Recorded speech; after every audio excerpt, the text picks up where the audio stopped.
very dear students and my audience of Dr. Zia Ahmed YouTube channel. Very warm welcome. Today, I'm going to discuss a little problematic area which the students and the people who are seeking jobs or who are going to undergo some type of interview to gain success, uh, they face a little bit of problem and are worried and confused what items or what things or what areas they can be questioned about or they can be put into certain examination. And so that is why this short video will contain all these things in it. The very first area that the students should prepare, that is the knowledge area. I mean, when they appear before any examination or panel, first of all their knowledge is checked about. I mean, it is seen that the claimed knowledge, I mean, if you claim that you are a PhD or you are a BS student or you are a person who's graduate, so the level you tell them, the examiner would like to check if the degree is really earned or it has been bestowed. So whatever the way may be, some of the question will come in order to see your knowledge. For example, when you claim that you are a PhD in linguistics, immediately the some linguistic area, some branch, some application of that area, or functioning and working and importance of that area will be immediately talked about. But if you say that you are a PhD in literature, it is a possibility that some current or contemporary part of that literature may be asked and may be discussed with you. So what I want to say is that this is the first area about which belongs to you and which you have been studying for. So therefore you have a great knowledge about that. So be careful to answer a question which is asked to you about your area. And the second area which the student is required to prepare is the skills area. I mean, what type of skills the student possesses. For example, if there are promotional interviews, some skills are required, which one has learned in the previous job, and in the upcoming job also, some same skills would be required. So those skills will be asked. These are the skills which sometimes we possess naturally, and sometimes we acquire them.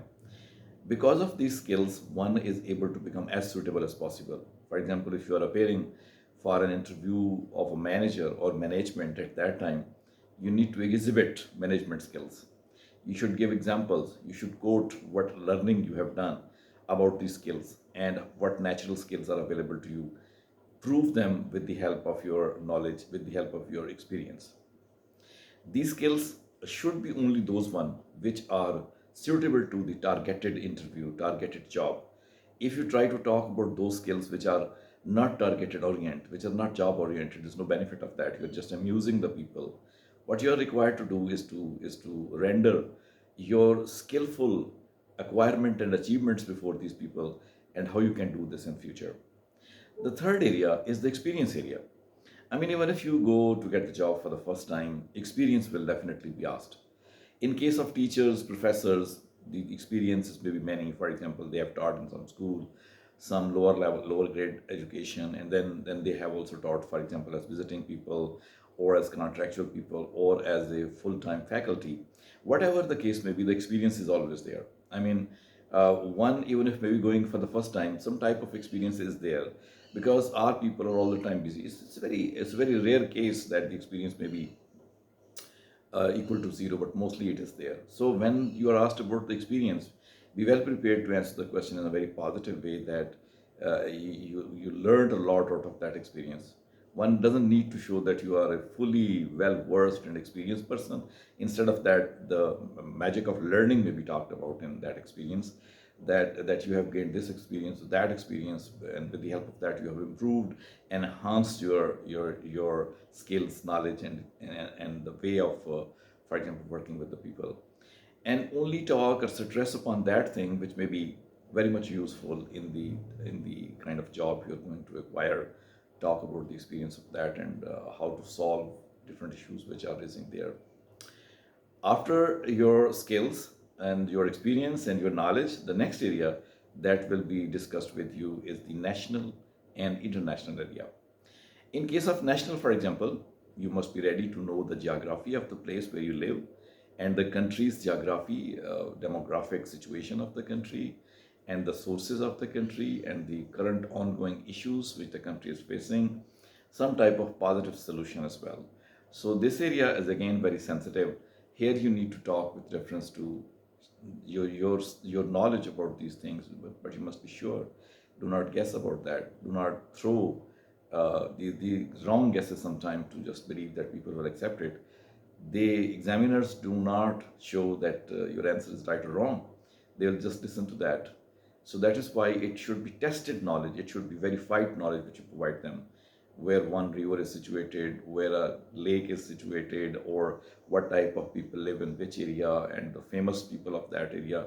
Say, if you are appearing in an interview, possibly about Multan, about Khanewal, about Rahim Yar Khan, or about Lahore, some person belonging to your area who is well versed, who is very great, who is a literary person or is a politician, may be asked about that.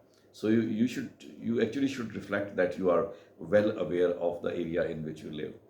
And the same is the case with the international area. Though the geography possibly may not be that much important, but still the borders mixing or joining borders of those countries, especially which are dominant in the news, which are appearing internationally, which are playing some role internationally, those will be talked about as far as geography is concerned.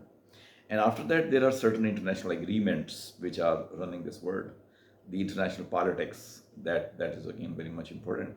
The wars which are taking place and the efforts of big powers like USA, China, and Russia, or any other big power, even Australia and Canada, their efforts in the word peace, for example, in the working of the word, for example, in the big forums or fora, like we have G20s and G8s and we have the United Nations and NATO, etc. These are the, and in this case, current scenario is BRICS and then this CPEC as well. What is their important and how they are playing a big role in that, and which country is important, which is the leader, which is the follower, these things may be asked. And then wars, there may be psychological wars, there's water wars, or there may be some other wars with reference to pollution also. And it may be the war of the human beings against nature as well. When they fight with epidemics, these are the things possibly on the international scenario may be asked. One can very easily capture these things like watching CNN or reading any newspaper online which is published from USA or any other center of the developed world. You will be able to get a big knowledge about that. So just 1 or 2 months of newspaper is quite sufficient. But my advice is that when you are preparing for an interview like this, you must be at least taking care of the last 15 days newspapers, or which are at the national and international level, trying to know the personalities, the events, analysis, or the change possibly which is coming in the world and the consequences of that change. These things may be discussed in your interview. And the last area, which I think is very important, is the personal area. I mean, who are you as a person actually? I mean, you are an optimist, you are a pessimist, or it will be judged by asking you a question about a situation. What kind of worry and upsetness you show when there is a challenging situation? What kind of planning and programming you show when there is a challenging situation? And which are the challenges because of which you get upset? And which are the challenges because of which you feel very good that you will be able to cope with? Alongside that, again and again, one hobby type of question is put to the people, what hobby you are using. And here one must be very careful in claiming one hobby, because when you say that, you need to tell some information about that as well. And so, not only this, but also about your family. In certain interviews, it is asked who is the leading person in the family, and what is the role of your family in the social setup, or sometime just to see to which type of people this person belongs to. So in that way, many international and national impacts may be judged out of your personality.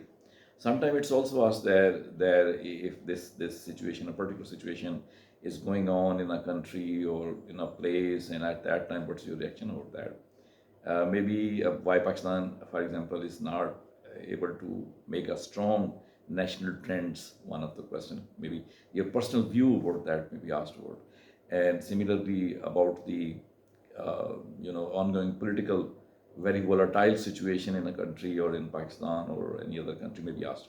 So your personal point of view is also very much important.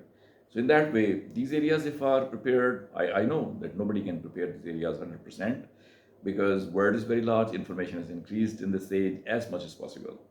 And so competition is very hard, so must be able to procure some some at least workable or presentable information about the events of the world at the national and the international level. So if one is able to capture these things in mind before going, to be confident you will be able to perform very well in the interview. So thank you for watching. Hope to see you in some next video. If you like this video, if you get any benefit out of that, do not fail to hit the subscribe button and the like button. So hope to see you in some next video.